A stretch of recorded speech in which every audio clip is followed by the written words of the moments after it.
Howdy, tabletop RPG fans. Thank you for supporting this channel. I'm Rangleby, Grand Poobah of Game Design, and this Reviews Day topic is about SnarfQuest RPG by Larry Elmore and Jamie Chambers. Originally published in 2002 using the D20 system and OGL, this worldbook requires the original D&D 3.0 core rulebooks, adapted from the amazing monthly comic that ran 9 years in Dragon magazine by Larry Elmore, who worked for TSR. This is a rich world full of anachronism, beautiful women, ugly men, goofy fools, and silly monsters. SnarfQuest is a strange fantasy misadventure with hapless heroes, exotic heroines, spaceships, androids, dragons that think they are ducks, brain leeches, time-traveling wizards that ride motorcycles and carry revolvers. The subtitle goes, A Comic Quest for Wealth, Power, and All That Other Good Stuff. The introduction includes an overview of the world of SnarfQuest and the kinds of misadventures you will have there. So this is Larry Elmore's SnarfQuest RPG worldbook. Game designer on this was Jamie Chambers. It's a D20 system game. And it features the wonderful characters and artwork from the original SnarfQuest comic in Dragon magazine. It's a hardback book. It was originally published in 2002. I was a big fan of the comic.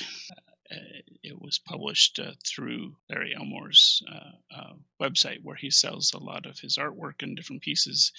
Larry actually did a number of covers and a lot of artwork in many of the D&D books and campaign materials that were prominent in the 80s and 90s. It starts with an introduction by Larry talking about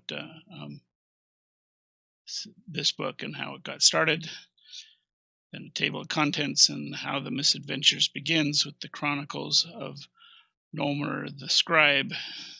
The introductory section has this wonderful part here about using the D20 system. And it says down here at the bottom of it, or as Snarf would say, these rules will make the game more fun.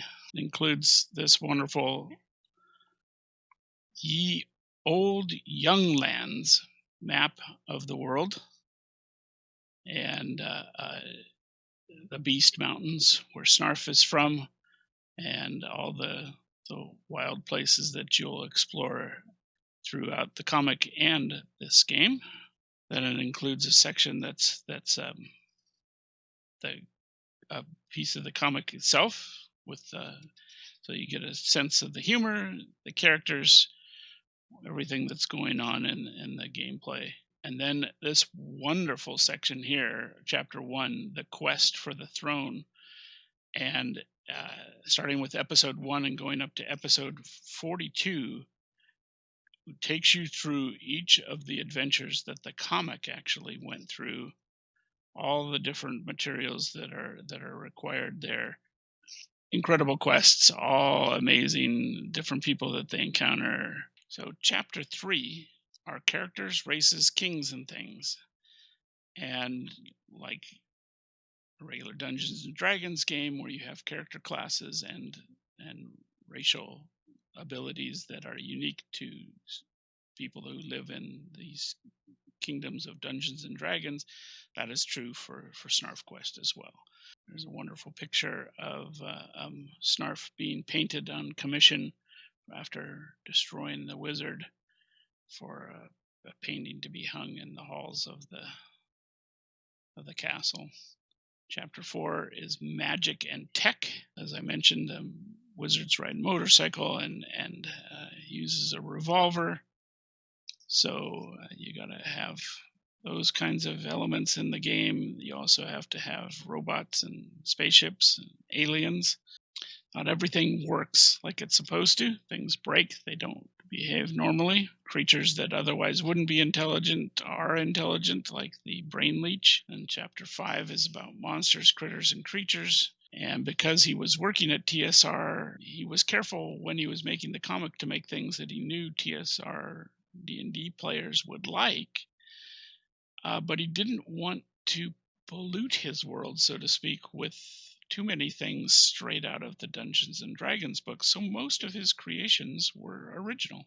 And last, chapter 6 is the cast of characters, and includes AVR, the Dark Rider, Dork the Wanderer, Ephim, Etha of the Woodland, Fred the Galactic Explorer, Gathgor, Giesel, Penelope, Raffendor the Exiled Human Prince, who looks like a rat, Snarf, Soothe, who's the wizard, and Telri Windyarm Willie, who's the dragon who thinks he's a duck.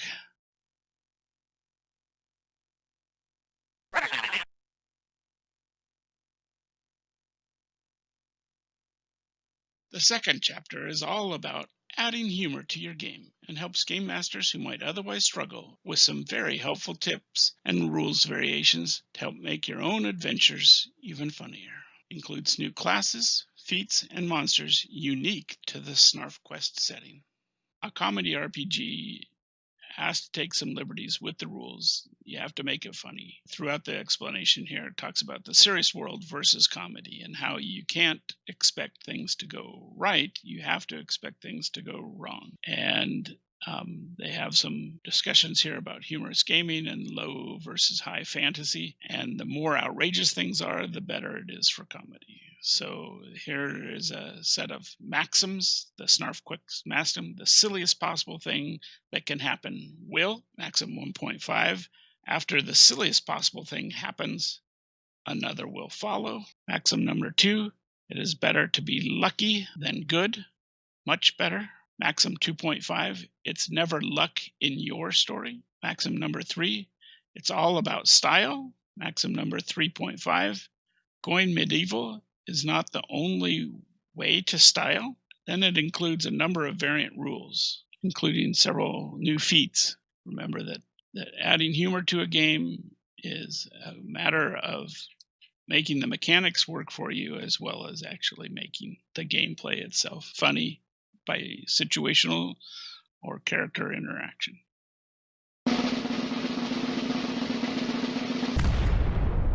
This episode is brought to you by Kaboomkin, the smaller, faster, funnier RPG of cartoon, fairy tale, post-apocalypse mayhem. It's time to blow stuff up. Get it now at www.kaboomkin.com.